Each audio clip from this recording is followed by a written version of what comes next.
room filled with soft twilight. A young woman with curious eyes discovers two lovebirds with iridescent feathers perched on her windowsill. As she approaches slowly, the birds tilt their heads as if recognizing an ancient connection between them. She remembers her grandmother's words about heart communication and begins humming a soft melody. To her amazement, the birds respond with harmonious chirps that seem to carry hidden messages of wisdom.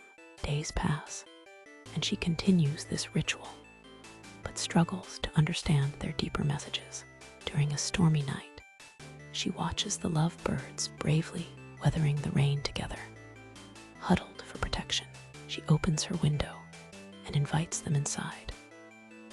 They hop onto her outstretched hands, and a warm energy passes between them. The lovebirds begin to transform, their feathers shimmering with even more vibrant colors, revealing the secrets of true connection.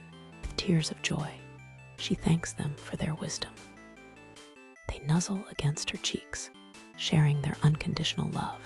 As dawn breaks, the lovebirds take flight, leaving behind the profound understanding that true relationships are built on patience and open hearts.